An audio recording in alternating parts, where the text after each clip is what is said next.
Okay, well, thanks everyone for joining in and your interest in this crazy adventure of traveling to Indonesia. So, the big part of the inspiration for all this and the photo that I chose to start with, just to get us warmed up, were the birds of paradise. As Nathan mentioned, I was a bird crazy kid and had a lifelong desire to see birds of paradise. And that pretty well necessitates going somewhere in this region of the island of New Guinea. There's 45 species of birds of paradise. They're the crazy, wonderful, loud, large, and colorful birds that most birders have heard of. And they exist on New Guinea and the surrounding islands. And also this little tip of Australia that pokes up here. That's Cape York Peninsula. There's four species that make it over to there. But basically, if you want to see a bird of paradise, other than the four in Australia, you need to travel somewhere in this region. Line down the middle of the country, divides it in two sides, Papua New Guinea on one side, the Indonesian side on the west. So to travel to New Guinea, either side, there are some issues. Both sides have some safety issues, and I actually, as a 19-year-old, went to the Papua New Guinea side, and it was a bit of a disastrous trip in that I stayed safe, but I was unable to do much at all. I couldn't get out into the forest because everyone was so concerned about my safety. The murder rate is pretty high, and women have no rights, and all that sort of thing. So fast forward a few decades, and I really still wanted to have a chance to get to New Guinea and see some birds of paradise. So, as a bit of a lengthy preamble, I looked at traveling to both sides and safety issues on both sides. There's definitely still a high degree of lawlessness in the Papua New Guinea side, and Indonesia has it's a long political story, but basically the Papuans who live on the west side of the island are not happy that Indonesia was more or less handed the island by the UN in the 1960s. So there is a protest movement on the west side, and there's some issues around that. Anyway, having looked into it fairly carefully, safety is a big concern of mine. So I did talk to two different tour operators, and one absolutely wouldn't go to the west side, and another absolutely wouldn't go to the east side. So it was about 50-50 on the safety issues. So that aside, then I looked at other things and how to get there, and cost were two other factors. And the Indonesian side is less than half the price per day on average to travel to. So that meant we could go for longer. So that swayed us to the Indonesian side. So we then had to figure out how to get there. And at this point in time, Japan Airlines flies to Tokyo and then south to Jakarta, and that made sense. So it also gave us an opportunity to have a stopover in Tokyo, and who wouldn't want to do that?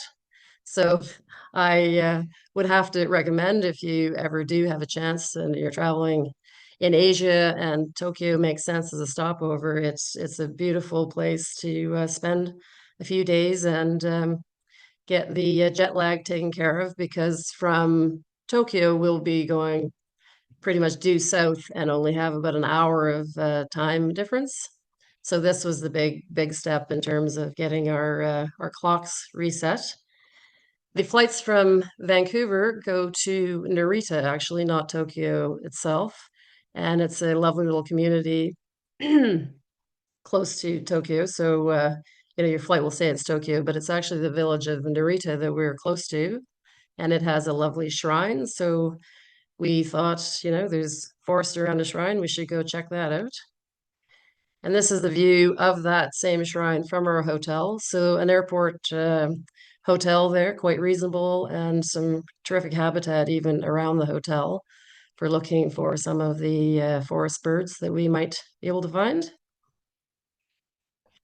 Tokyo is a fantastic place to go if you happen to like sushi. We ate very well there and enjoyed every bit of it. It's also a great place if you happen to like things that are quite safe. This is the police department with a couple of scooters in front of it, which suggests that there's not a lot of crime here. Not the place to go if you want a camera competition. The Japanese seem to be very into photography, and I'm certainly seeing more of that in North America. We have decent cameras, but nothing like these. These are huge, and people line up to get a photo. This was in a nice little nature reserve where at dusk the harriers were coming flying in, so there were good photography opportunities. So in Japan, some of the birds are regional endemics. They're not actually endemic to the island of Japan, but they just also make it over to the mainland. So we did get to see quite a few nice forest birds that are quite, regionally, they're endemic, but to the Korean Peninsula as well. So they're regional endemics, and this is a varied tit. That photo seems to be going off my screen for some reason, but that is the Japanese pygmy woodpecker. Again, it does get off the island a little bit, so it's not exactly an endemic. And that's a little smaller than a downy. We did have one day, we had a 3-day layover with, flying in and flying out.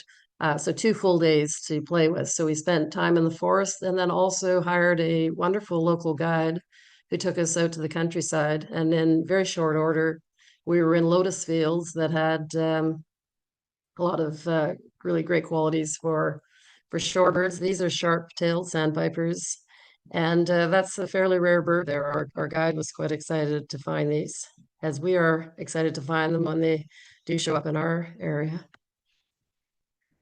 A common snipe was very cooperative. Gray heron, similar to our great blue heron, of course, but similar but different. And a bull-headed shrike. These little guys were absolutely everywhere. Spot-billed duck is one of many ducks that we got to see that day. And the common kingfisher. And this is called common in global terms. Europeans refer to it simply as kingfisher because it's the only one that gets to Europe. But it's quite a widespread bird through Europe down to northern Africa and through Asia. Beautiful little kingfisher that actually is primarily aquatic. It is one of over 100 species of kingfishers, and that will become obvious that there's a lot of kingfishers as we go through Indonesia, where the center of distribution of the kingfisher family is in Southeast Asia, and there's a lot of wonderful species there. This is one of the only true endemics of Japan, and it's the green pheasant. So we were lucky enough to see it at the edge of a field. Now we're moving on. So this is a lovely can of beer, which is a funny photo to show, but I guess I like the label and was enjoying very much the service on Japanese Airlines. Absolutely a wonderful, I have no affiliation whatsoever with Japanese Airlines, but I would recommend if there's an option to fly with them wherever you happen to be going. They're fabulous. They treat you first class, even in economy. And for some crazy reason, we got the deal of a lifetime. We flew from Vancouver to Tokyo to Jakarta, return for 650 Canadian dollars. And I kind of wondered if we would even get a chair, let alone be offered food and beverage. The other amusing thing about this photo is I snapped it because I liked the picture of the guy holding the fish, but it turned out that it was going to be the last beer we'd have for a month because we're off to Indonesia, which is predominantly Muslim, and they don't care to serve alcohol. So that was an interesting little aside. So we've come now from Tokyo almost due south with a little bit more westerly motion to Jakarta, which is over here. And then we fly from Jakarta all the way over to this strange shaped island of Sulawesi up into this tip of the island. The fascinating thing to me about Indonesia, besides the fact that we're heading further to the east to get onto the island of New Guinea, but the entire island chain is an incredible array of diversity. And this is where Wallace spent his time in the early 1800s. And independent of Darwin, he also started to discover the concept of evolution and noticed a big change between the islands of Borneo, Sumatra, and Java, and the islands further east. So these islands were more connected over the last many millions of years. And so this being Malaysia over here, they were actually, Sumatra and Java were connected to Malaysia for a long time. Therefore, the species are very Asian. Borneo also has a very predominantly Asian avifauna, and then you start getting into the more Australian type birds over this way. So that was fascinating to me, crossing Wallace's line, which comes down through here off the end of Java, and going to see what Wallace got to see. So that was my one motivation for me for checking this whole area out. This is a little closer up of Sulawesi, the crazy K-shaped island with a bit of a swirl on the end. And we flew to Manado up here, and we didn't get very far from Manado. So we were absolutely at the extreme outer tip of this island, and yet we still had a great number of the endemic birds that you can find on the island of Sulawesi. So first stop, I chose a hotel near the ocean, and the beach is not particularly attractive, but thought this building was amusing. It's a church with hands praying to the ocean, hoping for ship-bound people to be safe. And yeah, otherwise the beach was not particularly attractive. There were a few birds around, but we were definitely ready to get out of town. Our first stop was Tangoko National Park, right in the absolute on the ocean, right in the that northeast tip of the island. The habitat here was actually quite good for birding because, as you can see, the canopy is fairly open. The understory was also very open, and so we could move around and see things fairly well. And that changes through this trip. Some of the jungle was yeah, almost impossible to see things because it was so thick. So here we were, it was quite enjoyable. It was relatively flat country to walk in, sandy soil, no mud. So it was a pretty nice and gentle introduction to birding in Indonesia.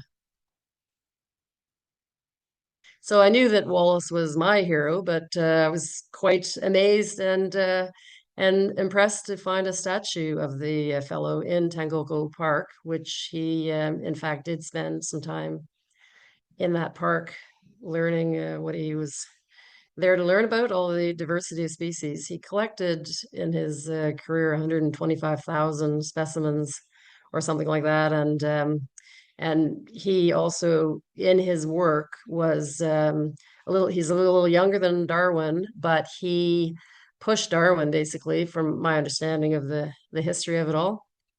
Darwin was sort of sitting on his manuscript because the Church of England wasn't too pleased about this crazy idea of evolution. So he wasn't publishing, and then rumor got to him that a guy named Wallace down in Indonesia was coming up with the same theory. So that prompted Darwin to publish The Origin of Species. Or that's the story as far as I recall. So I could be corrected on that, but that's my memory of it all. So we're in the forest in Tangolko and getting to see some absolutely fabulous birds now. This is one of the many kingfishers, and I apologize in advance that I have a lot of kingfisher photos, but they're pretty awesome. This is the Sulawesi lilac kingfisher, and as the name suggests, of course, it's endemic to Sulawesi. It lives in the forest, not near water. It eats insects and other things in the forest. This one is the green-backed kingfisher, also a forest kingfisher. And again, you can see how how open the habitat is. We're getting good looks at these birds and good photo opportunities. Both of these birds are quite loud, so once you caught on to the call, they were relatively easy to find. I say relatively; they weren't easy. We had a wonderful local guide who was great at finding them. I think John and I could have tracked these two down ourselves, others not so much. And so we certainly appreciated our local guide. This bird also of interest is crepuscular. So when we arrived, the first day that we arrived in the Tangolko area, it was evening and there was something calling and wasn't I wasn't used to the idea that a kingfish would be calling at night. I was thinking owl, but it was this particular bird. This little gem is the Sulawesi dwarf kingfisher. It's only 12 centimeters long, and a big bunch of that is its beautiful carrot-like bill. And this small and colorful bird absolutely was a challenge to find. But thankfully, we had terrific help, and who they tend to use the same sorts of perches. So he knew all of the perches to check, and eventually we caught up with this little one. And because it's so cute, I had to do a second photo of the other side of the bird. I was very pleased to find this one. We get into the other types of birds. It's not just kingfishers, and this is a spot-tailed goshawk, a very cooperative bird as well. It was calling, and we were able to find it. And it didn't seem to mind us approaching to get photographs.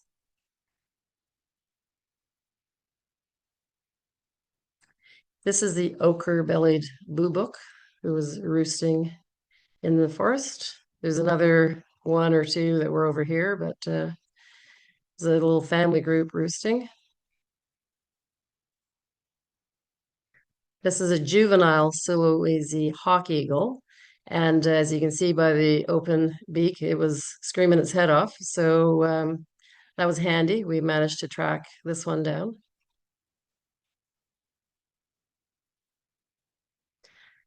Another family that I've always been very fond of are the woodpeckers. And as we travel further to the east, we will lose this group altogether. They don't occur in the Austral Papuan avifauna. So last chance to get some cool woodpeckers. This is an ashy woodpecker, endemic to Sulawesi, about the size of a pileated woodpecker. And we were lucky enough to find it at its nest.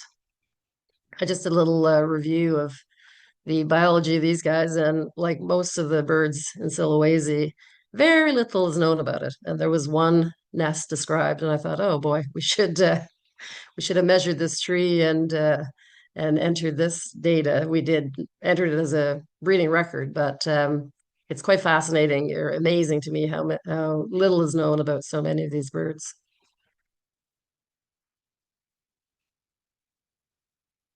This one's a green imperial pigeon, and pigeons and doves definitely have their center of distribution in Southeast Asia as well. So there are numbers of imperial pigeons, quite large and colorful birds, and often perch in the open, but often very high up. So they're not always easy to photograph, but quite an interesting group of large birds.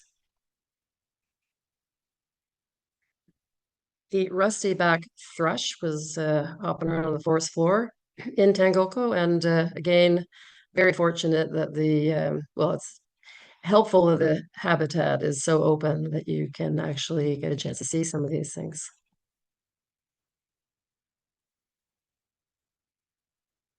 In the park, we had a chance to get out on a little boat and check the beach and the mangrove estuary. This is, of course, a whimbrel on the left. And the two plovers here are interesting. They're Javan plovers, endemic to the Sunda Islands, and they do occur in Sulawesi, not very often, but so this was a good record.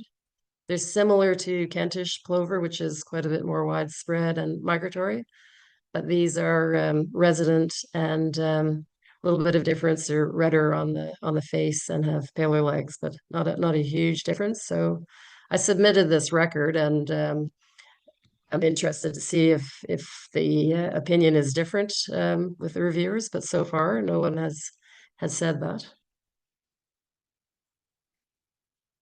This gray-tailed tattler was insisting on having his photo taken, so I felt I had to include it.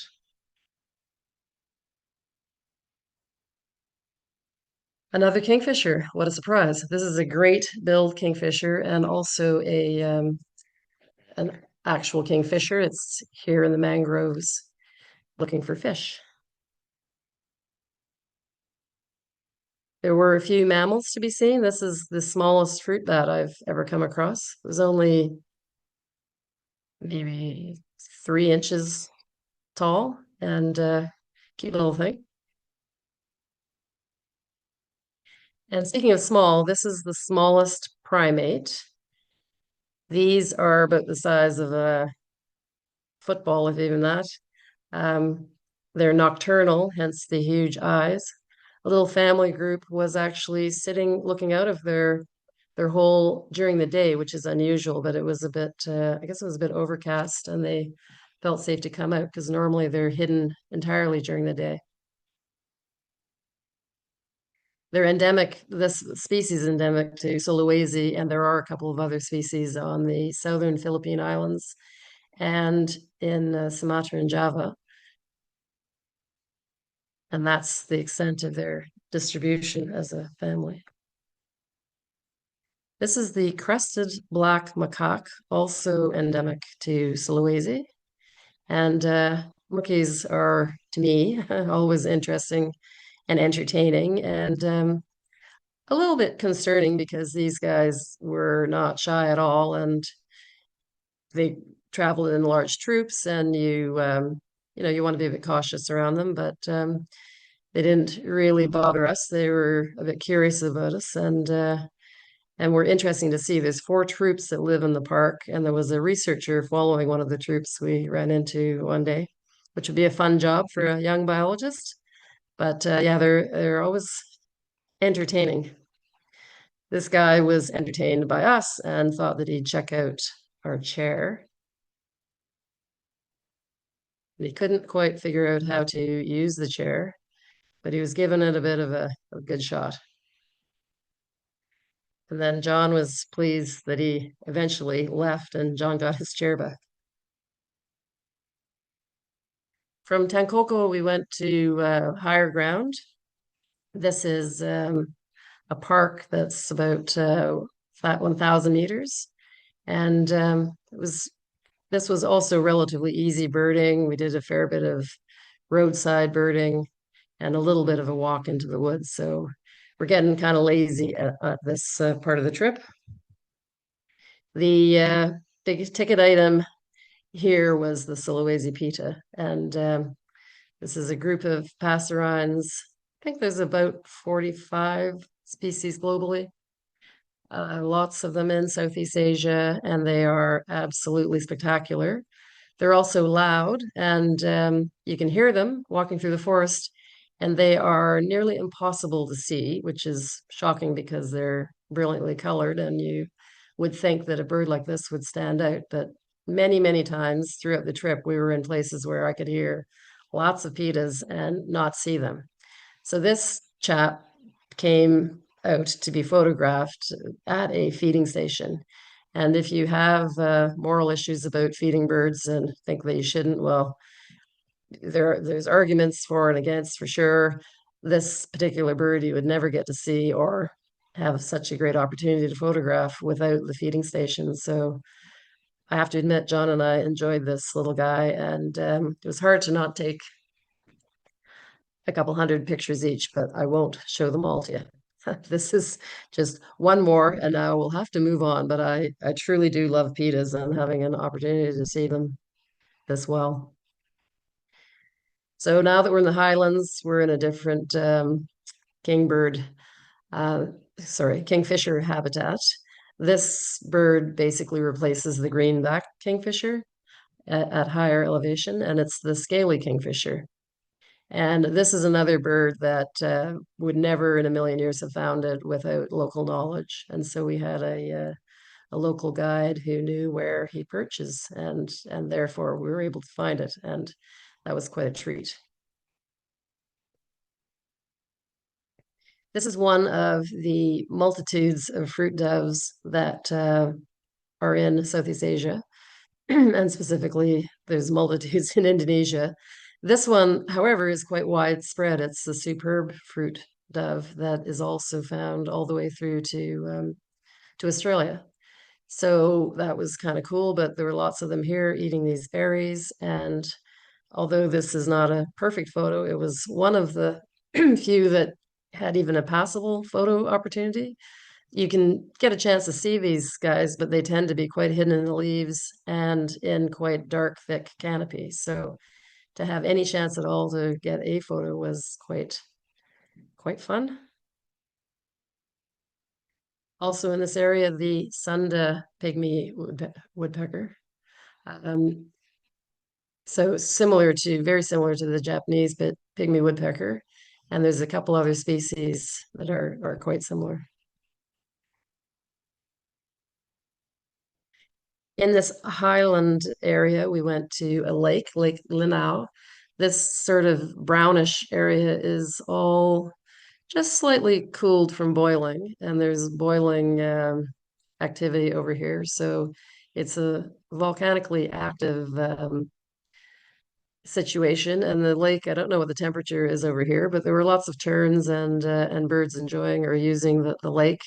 And there were a couple of rails and shorebirds in the hot part, which sort of surprised me. But it was yeah, a little bit of waterbird habitat and some boiling mud. And the waterbird that we were most interested in is the endemic teal. This is the Sunda teal, which is not the most exciting looking duck, but it is unique to the area. This barred rail was walking through what I assume is fairly warm mud.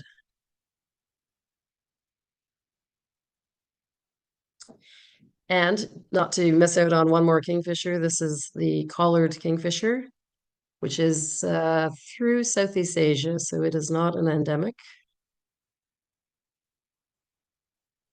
And these guys were hanging around our hotel and just included this photo because they are introduced in a lot of other parts of the world, but they're actually native here. So it was kind of fun to see them where they are supposed to be. So we're just about to wrap up our time in Sulawesi. This is our guide who we organized the whole trip through, and his wife came along for fun for the day, and the other chap here with the thermos is our driver. And it was a pretty civilized trip. They like to pull out the table and chairs and serve up coffee from time to time. And a person, you can actually get used to having somebody bringing a table out for you and serving you a coffee. The thing I would never get used to is how bad the coffee was, though. It was, it was barely drinkable. It was instant coffee with powdered milk, and we just, had to do with what we had there. It's always interesting when there's a country like Indonesia that grows terrific coffee, and yet within the country, it's hard to find a good cup of coffee. The food in on Sulawesi was good. We it was edible. We went to a couple of different restaurants, and this particular style of restaurant was of interest. The all these plates came out for four of us that were having lunch, and this is they call it the Sumatran style, where you pick what you want and then that's what they charge you for. And as a Canadian who's served food in restaurants, this would never pass food safe because I gather all of these plates go back to the kitchen and get reserved to somebody else. So what we, obviously if we left something behind, which we weren't eating all of that. So that was a little bit slightly disturbing. However, that wraps up our time in Sulawesi, and we are now on to the West Papua side of the island of New Guinea. This involved a flight from Manado on Sulawesi to Sorong on the main island of New Guinea. And then from there, it was a ferry ride to a smaller island offshore called Waigo. And it's got a little bit of tourist infrastructure. There's terrific diving around this area, and it's well known for that. So we're staying at a lodge that is more or less set up for divers, but works very well for birders as well, and produced some fabulous sunsets.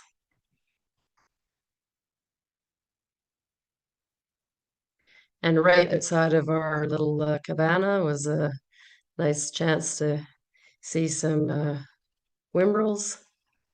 And this is a Southeast Asian family that I've always found quite attractive. This one is a mustached tree swift, and they are closely related to true swifts, but they have a toe that is reversed and allows them to perch. So of course we never see our true swifts perched on a branch, but this guy is quite comfortable there, hawking insects from there.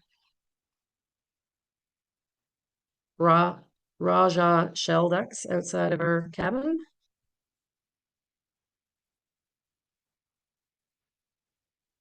Fairly attractive duck, much splashier than the Sunda teal.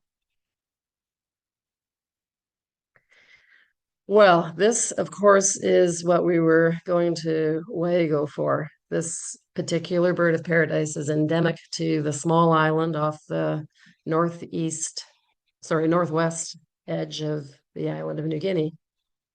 This is Wilson's bird of paradise, and possibly my favorite bird of paradise of all.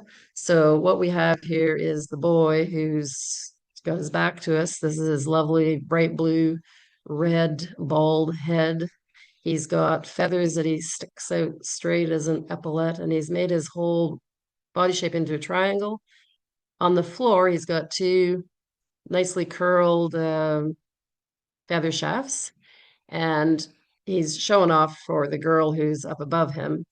Prior to this, however, first of all he cleaned the whole area. So we arrive and get to a blind in the dark. You want to be there for dawn. And so you're looking at this spot thinking, well, it looks really weird. You've come through the jungle and we're into thick jungle now. And you get to an area that's been cleared and it looks like it's been blown with a leaf blower or something. And also this stick is stuck in the ground and leafless. So as the light starts to arrive, we see the boy has arrived, and he spent about half an hour cleaning up. So this has all been done by the bird and throwing the leaves aside and keeping his area very clean was obviously a big part of his job. And I thought, good on you, man. That's pretty awesome.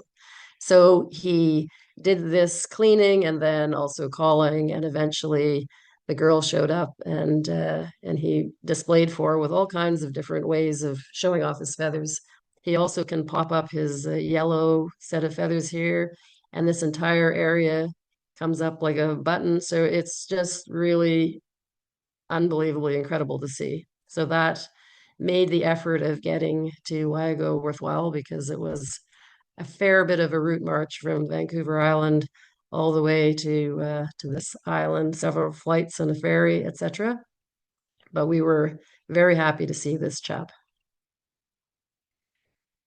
And then, of course, we're out again looking at other birds and another kingfisher. This is a beach kingfisher. two more imperial pigeons. This is a spice imperial pigeon and Kenyon's imperial pigeon.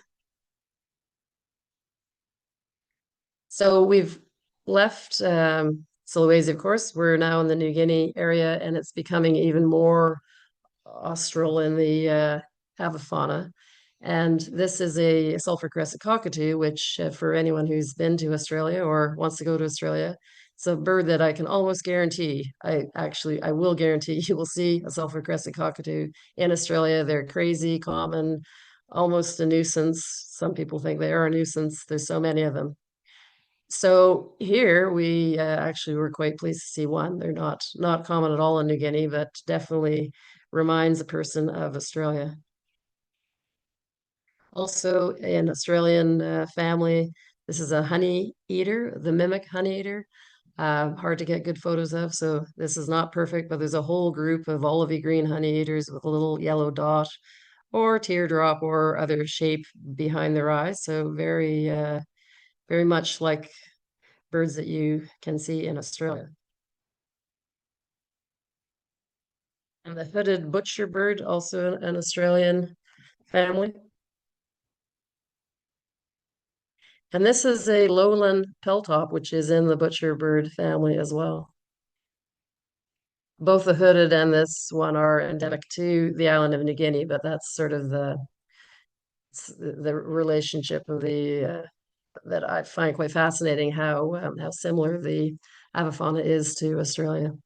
And this bird is the palm cockatoo, and one that I really wanted to see. It's quite a large black cockatoo with a massive bill for cracking serious nuts, and it is endemic to New Guinea, with the exception of a very small population that does make it to the Cape York Peninsula, but very difficult to get to the Cape York Peninsula in Australia. So this is a real treat for me.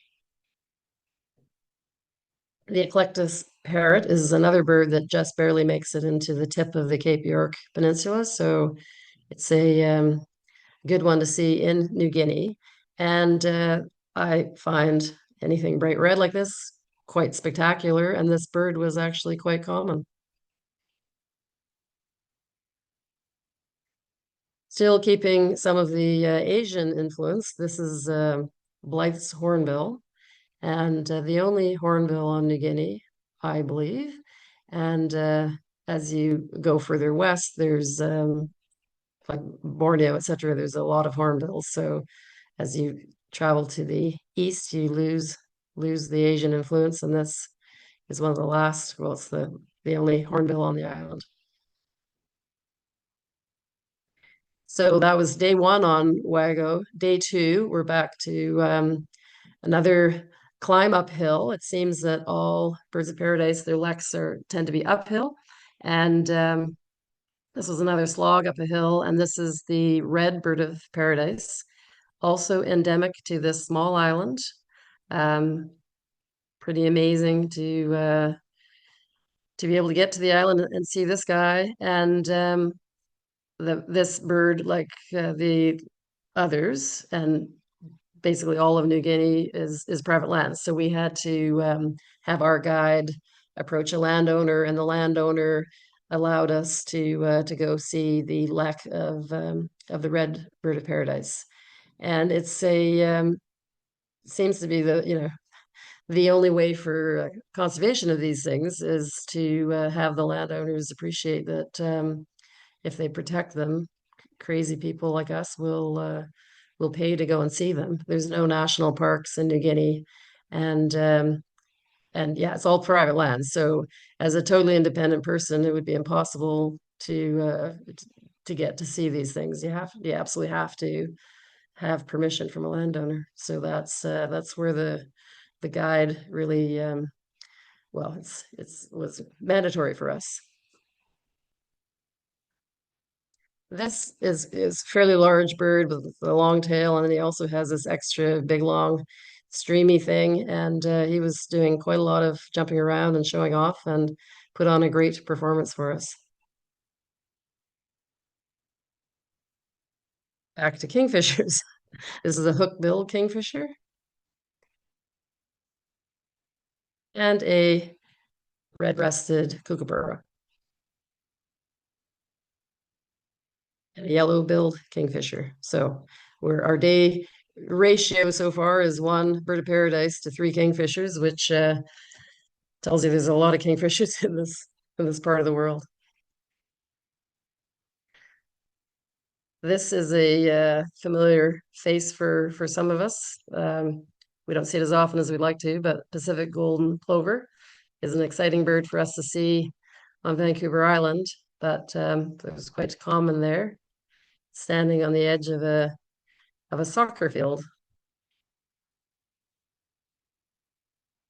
And these are shining starlings. I'm always amused to go elsewhere and find that starlings can be quite fancy and interesting. And of course, we're not so fond of our starlings locally. Last morning on the island of Wago, this is a Papuan frogmouth, which is an absolutely huge nightjar and sort of reminiscent of the patus of Central and South America. And we heard numbers of them, and this guy swooped in and landed on a street signpost. So from Wago, we took the ferry back to Sarong, and then about a 2-hour drive, fairly decent road, which was surprising, to the village of Malagufu. And we're quite pleasantly surprised to find out that there was a boardwalk into the village. So that seemed really civilized. The downside was it had rained, and this boardwalk was so slippery, it was more like skating than actually walking. In the village, this particular village has decided to go all in for ecotourism, and therefore they've protected their birds and they've built some cabins so we have a place to stay. These women are diligently cleaning the outside of the cabin, which is really lovely. It would have been nice if they'd cleaned the inside, but this was a pretty tough stay for us. No running water and which when it's boiling hot, and this entire trip now is we are hot. It's hot and humid, so that's a bit tough. But there was also quite a number of bed bugs in this place, so that part of the trip was not so good. But we were in a place where we wanted to be to get to see some fabulous birds of paradise. So in the morning, this is a 12-wire bird of paradise that occurs again uphill. Seemed to be the theme. You have to climb uphill. So we started at 4 o'clock in the morning in the dark to get up about 5 kilometers up some fairly steep, some of it not so steep, but definitely a good workout to get to see this boy performing at dawn. Of course, he's a 12-wire bird of paradise because he's got 12 of these fabulous wires for a tail, and he's a big, bright yellow bird who sits up on an exposed perch and calls to his lady friends, and the locals know exactly the perches that he uses. So up the hill we go, following local guides, and yeah, so initially we had our guide who'd come with us plus a local guide, and then two more boys joined us. So this is another shot of this fellow, and not great photography opportunities because it is just barely light. And as much as we would like to hang around and see this guy a little better and spend more time with him, the next bird of paradise available was a further 2 kilometers along to the lesser bird of paradise. So we left him behind in the almost dark to catch up with the lesser bird of paradise. One of the all-time terrible names, because I guess it's lesser because there is a greater bird of paradise that's a bit bigger than this one, but this is a huge bird with spectacular yellow and white tail, as you can see, and just an absolutely gorgeous bird. So I didn't really care for the name, but there was quite a few of them at this particular lek, so we had a good chance to watch them perform, and made it almost worthwhile to climb 7 kilometers uphill through the mud. Um, they're pretty special birds to be able to see. So, as I said, we had a guide, local guide, led us, and our guide that was traveling with us. So we had two guys with us.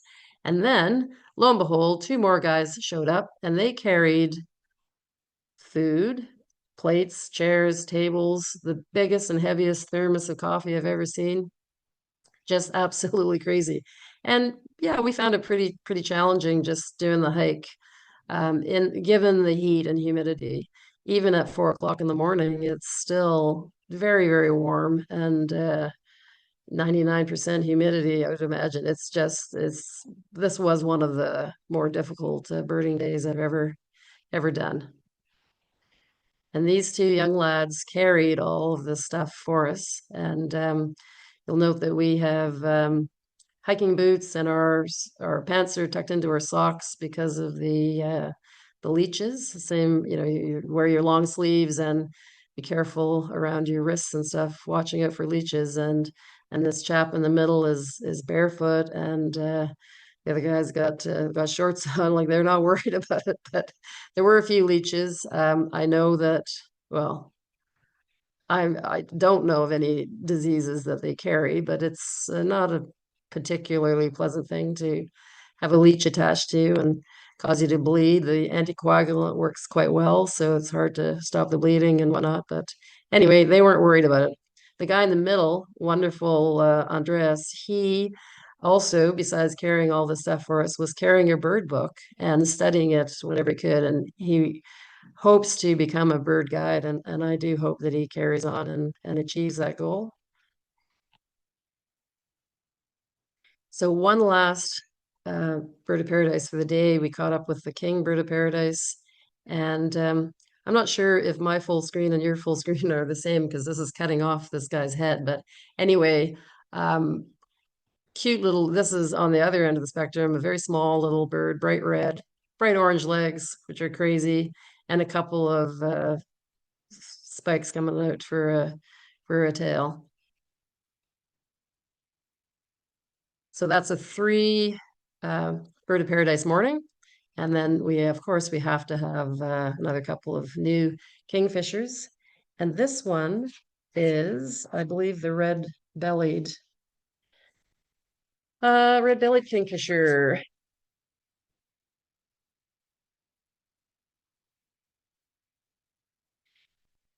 I had to add an extra photo of him because he had this cute little habit of puffing out his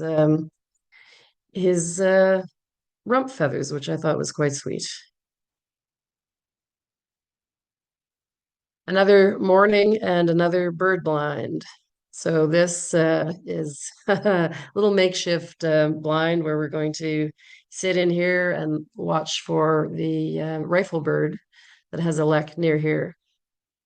And this is definitely not to BC code standards. It was a little tricky actually getting in and out of this, but we managed and got a chance to see the rifle bird. And what a sweet bird to be able to watch. And this is the magnificent rifle bird. There are 3 species of rifle bird that make it into Australia. So that's the branch of birds of paradise that do also occur in Australia. This is another blind, which we're sitting behind, hoping to see the local pitta species. We did get a chance to see it, but not great photo opportunities. Unlike the first pitta, which was absolutely out of this world, this one didn't perform quite as nicely, but we did have a chance to see it. However, we also got to see another kingfisher. This is a blue-black kingfisher, which was one of the more spectacular ones to me. And another fruit dove. This is the orange-bellied fruit dove building a nest. And not all of the birds are big and spectacular. This is a flower pecker, which is an Asian group, and a couple of species make it into New Guinea. Um, the olive-crowned flower pecker, and quite a tiny little bird that it's a cute little thing.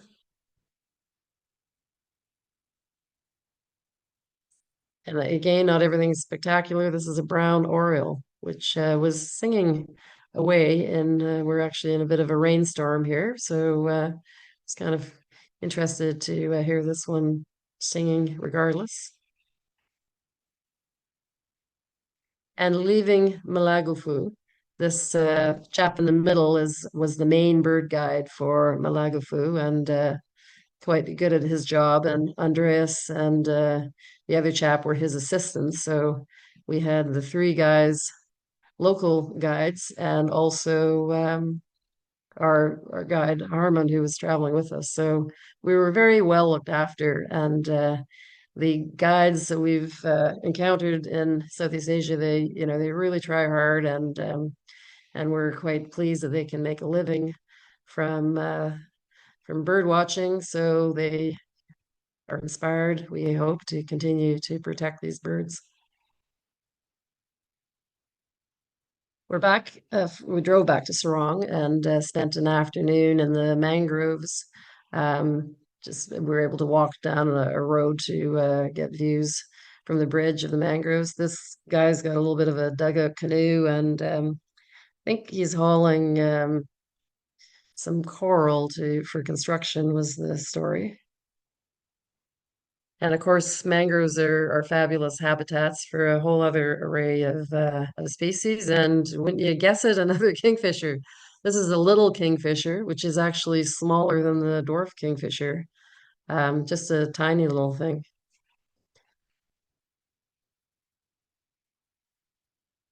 From Sarong, we flew to Manokwari, which is up the coast a little ways, and then drove up into the Arfak Mountains. And I've got a down coat on now because we've gone from being hotter than you could possibly stand to it's quite cool in the mountains. We're at I'm not going to say what elevation, but it's fairly high and fairly cool. And of course, I'm sitting in the cabin with the old bird book out studying because there are some challenges to identification. And although we had guides that could lead us and point us to the to the spectacular birds, the kingfishers and the birds of paradise, the other smaller birds we didn't have a lot of help with. So it was a little challenging at times. But we've come up here to see yet another bird of paradise. This is the magnificent bird of paradise, and truly this bird is magnificent. He's got two fabulous long curly Q tail feathers, lovely colors. This whole cape he can throw up over his head, and he can puff up his bright green front, and he's quite something. And his habits are very similar to the Wilson bird of paradise, where he first of all he cleans his area and does a lot of calling and whatnot from a straight up and down stick. So here he is. He's getting this piece of fruit out of there because it doesn't belong in his perfectly cleaned area for performing. And he's one we couldn't help take lots of photos of. And this is his chest. He's making a nice big green puffball out of himself. And in his area of, oh, I'm getting a glass of water. Thank you. Thank you. So right in his area where he has been clearing up and around the edge a little bit, this little bird showed up and was pecking around in the leaf litter. And this is a wattled brush turkey. And that is one of the Australian groups. And the wattled brush turkey, this is a juvenile, about the size of a football, and they come out of their mound nest and no parental guidance whatsoever. They run off into the forest and look after themselves. So this one was about a third grown, I guess, and using the edge of this magnificent bird of paradise, Fleck.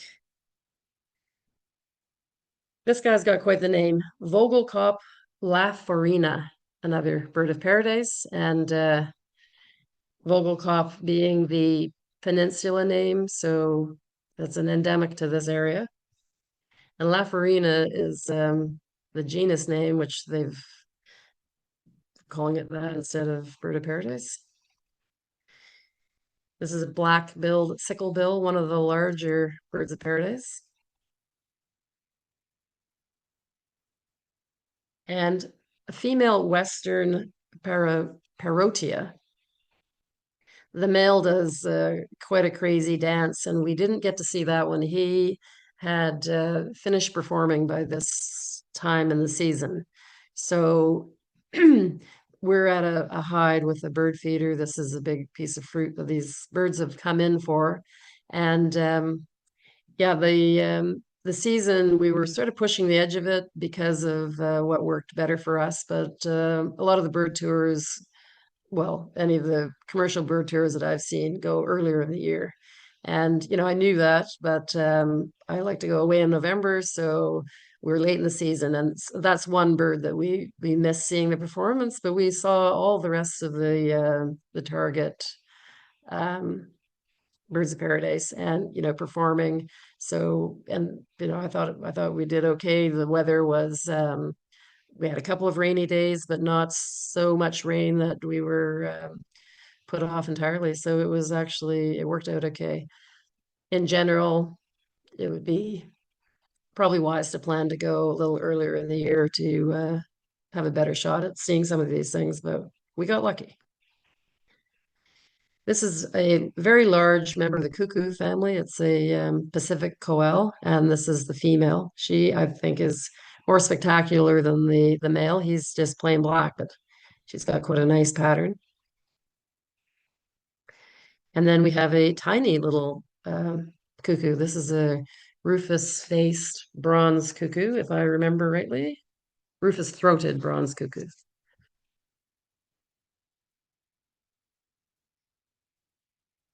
Another super special little bird that we would never have found on our own, but it roosts in the same spot. So the local guide knew exactly where to bring us. This is the feline owlet nightjar.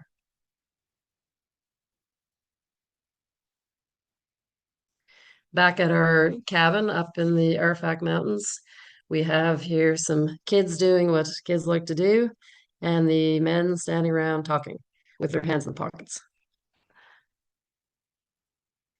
And yeah, dinner inside our little lodge. John doesn't look too pleased. That would be because the food was really bad.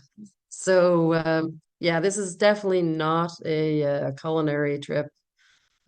We found the food um, edible to really really terrible. So this was barely edible, and we're getting a little tired of yeah, really really terrible food. And despite that, this little dog was hanging around the door whenever we ate, and I am a bit of a fan of nice dogs, and feel a bit sad for dogs that are hanging around begging for food.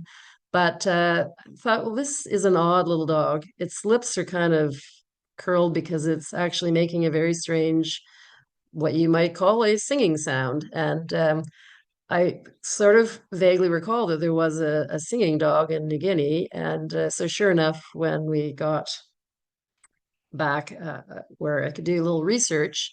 This is by, absolutely looks and sounds like a New Guinea singing dog, which is the breed of dogs that was developed by the natives of New Guinea, and they believe that it's the precursor to dingoes in Australia. So quite an ancient breed of dogs that makes its living by begging for food. And that's exactly what this dude is doing. From the Arfak Mountains, we went back to Manokwari and then flew on to Nimbokrang. Sorry, we flew to Jayapura, the capital, which is almost all the way towards the border with Papua New Guinea. And this area is a very large lowland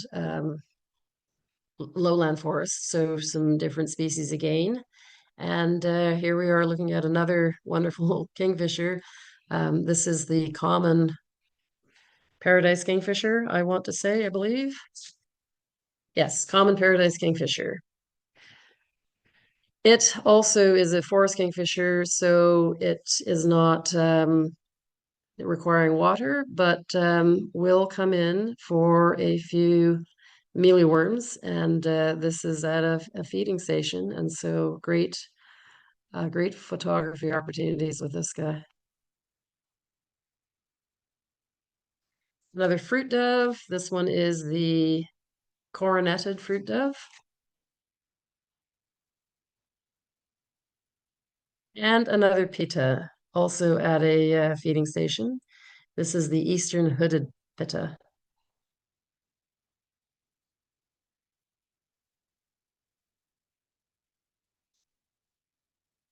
And then another pitta. This is a South Papuan pitta. And again, you can see the mealyworms in front of this one and providing us with some great viewing and photo opportunities. And also feeding some of the other critters that come by for a mealyworm. Moving on to another little patch of forest where the local fellows knew about this parrot. This is a pygmy parrot, which is only 8 centimeters long. So smaller than our red-breasted nuthatch, which is 11 and a half centimeters. This thing is absolutely tiny. And here it is in its nest cavity.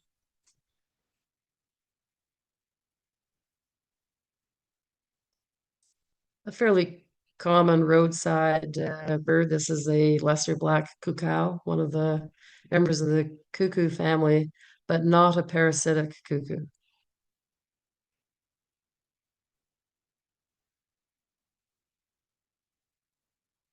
Now, from Nimbokrang, we've come up a little bit to a viewpoint. Nice lookout over the canopy of the forest.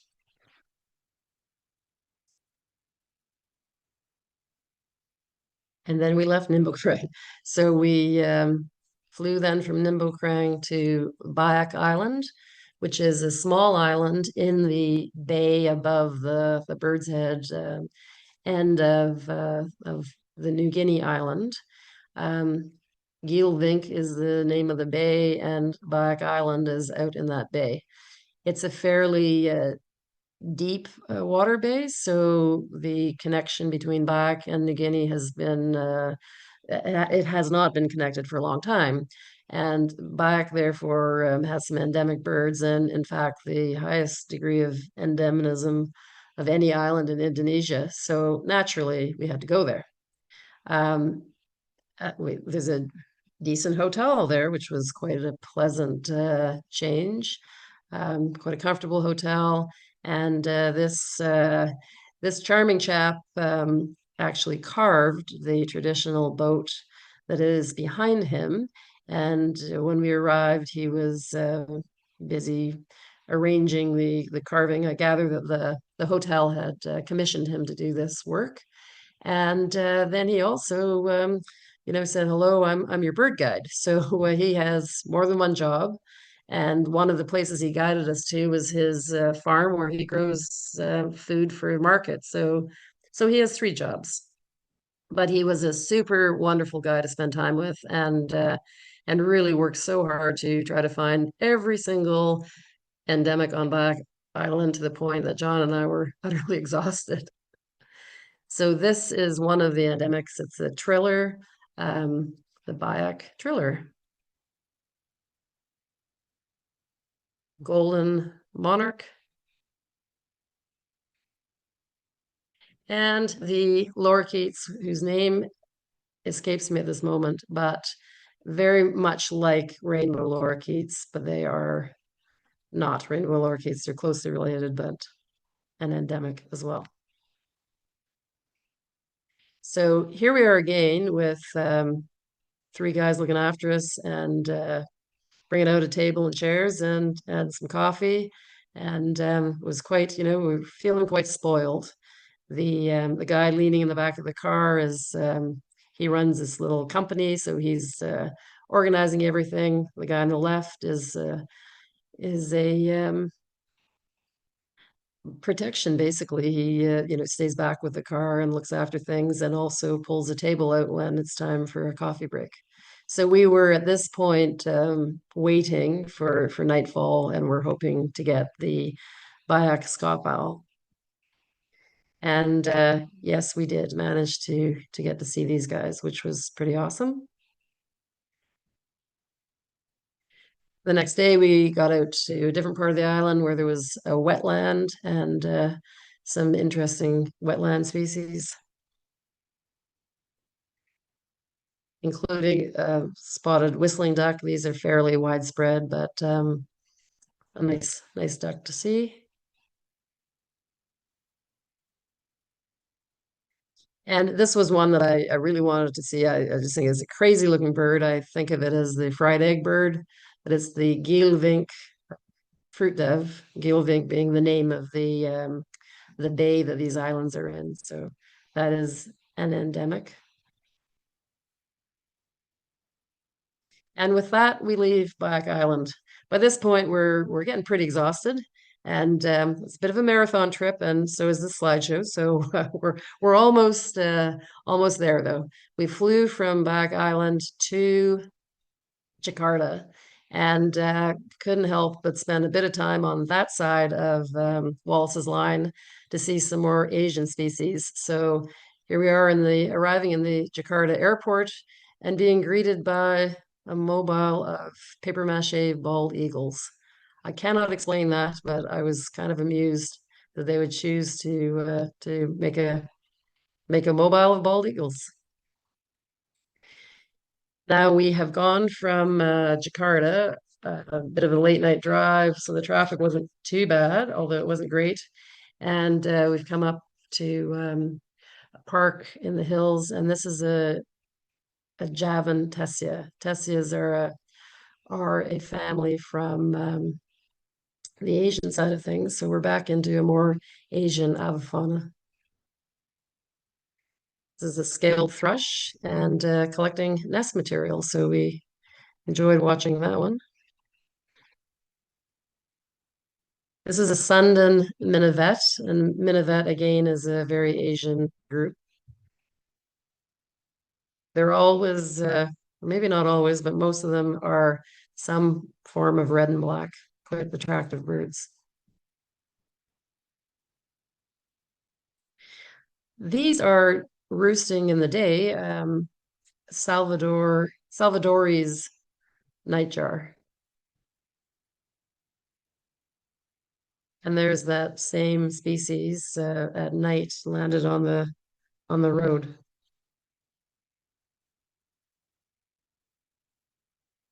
And one of the many volcanoes that you can see if you go to Indonesia. It is a extremely volcanic place. This is at our hotel, kind of amusing. Some more mattresses arriving, and all of this bedding is on one moped. And I include this because the entertainment is the mopeds. There are so many mopeds in this country. There's 280 million people in Indonesia. Half of them are on the island of Java, so 140 million people on one island. It's an extremely populated place, and therefore the traffic on Java is absolutely a nightmare. And the number of mopeds, I believe that every single person has at least one moped, so there's mopeds everywhere, and it makes getting around on the island quite challenging.